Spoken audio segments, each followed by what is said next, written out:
ನಮಸ್ಕಾರ. ಕಿರಣ ಸರಸ್ವತಿ ಯೂಟ್ಯೂಬ್ ಚಾನಲ್ಗೆ ನಿಮಗೆಲ್ಲರಿಗೂ ಆತ್ಮೀಯವಾದ ಸ್ವಾಗತ.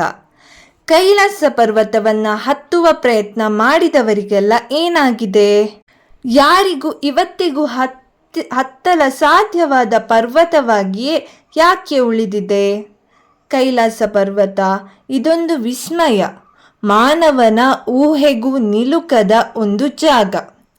ಸಾಕಷ್ಟು ಟ್ರೆಕ್ಕರ್ಸ್ ಇದನ್ನು ಹತ್ತುವ ಪ್ರಯತ್ನ ಮಾಡಿದ್ದಾರೆ, ಆದರೆ ಇದರ ಸಮ್ಮಿಟ್ನ ಯಾರಿಂದಲೂ ತಲುಪೋಕೆ ಆಗಲಿಲ್ಲ.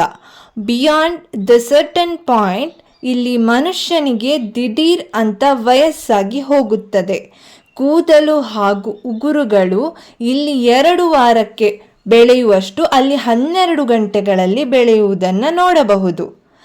ಎಸ್, ಮೌಂಟ್ ಕೈಲಾಶ್ನಲ್ಲಿ ಹ್ಯೂಮನ್ಸ್ ದೇ ರ್ಯಾಪಿಡ್ಲಿ ಏಜ್, ಹಾಗೆ they might die from old age too. ಹಠ ಮಾಡಿ ಹತ್ತಿದಂತಹ ಕೆಲವರು ಕೆಲವೇ ದಿನಗಳಲ್ಲಿ ಕೆಲ ದಶಕಗಳಷ್ಟು ವಯಸ್ಸು ಹೆಚ್ಚಾಗಿ ವಯೋಸಹಜ ಸಾವು ಅಂತೀವಲ್ಲ, ಅಂಥ ಸಾವನ್ನು ಅಪ್ತಾರೆ. ಇದು ಸೈಬೇರಿಯನ್ ಮೌಂಟೈನರ್ಸ್ನ ನೈಜ ಅನುಭವ. ಇನ್ನು ಸೈಂಟಿಫಿಕಲಿ ಇಲ್ಲಿ ಆಮ್ಲಜನಕ ಬಹಳ ಕಡಿಮೆ ಹಾಗೂ ಒಂದು ಹಂತದ ನಂತರ ಮನುಷ್ಯ ಉಸಿರಾಡುವುದಕ್ಕೆ ಬಹಳ ಕಷ್ಟಪಟ್ಟು ಕೊನೆಗೆ ಉಸಿರಾಡುವುದಕ್ಕೆ ಆಗದೆ ಇರುವಂತಹ ಪರಿಸ್ಥಿತಿ ನಿರ್ಮಾಣವಾಗುತ್ತದೆ.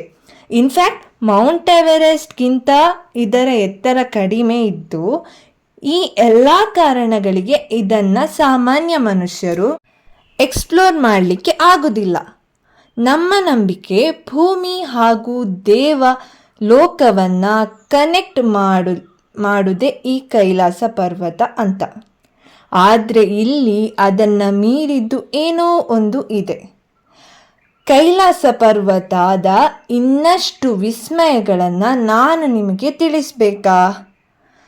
ಎಸ್ ಅನ್ನೋದಾದರೆ ಶಿವ ಅಂತ ಕಮೆಂಟ್ ಮಾಡಿ. ಈ ವಿಡಿಯೋ ನಿಮಗೆ ಇಷ್ಟವಾಯಿತು ಅಂತ ಭಾವಿಸ್ತೇನೆ. ವಿಡಿಯೋ ಇಷ್ಟವಾದರೆ ಲೈಕ್ ಮಾಡಿ, ನಮ್ಮ ಚಾನಲನ್ನು ಸಬ್ಸ್ಕ್ರೈಬ್ ಮಾಡಿಲ್ಲದಿದ್ದರೆ ದಯವಿಟ್ಟು ಚಾನಲನ್ನು ಸಬ್ಸ್ಕ್ರೈಬ್ ಮಾಡಿ ಬೆಂಬಲ ನೀಡಿ. ಮುಂದಿನ ವಿಡಿಯೋದಲ್ಲಿ ಮತ್ತೆ ಸಿಗೋಣ. ಇಲ್ಲಿಯವರೆಗೂ ಈ ವಿಡಿಯೋವನ್ನು ವೀಕ್ಷಿಸಿದ್ದಕ್ಕಾಗಿ ನಿಮಗೆ ಧನ್ಯವಾದಗಳು.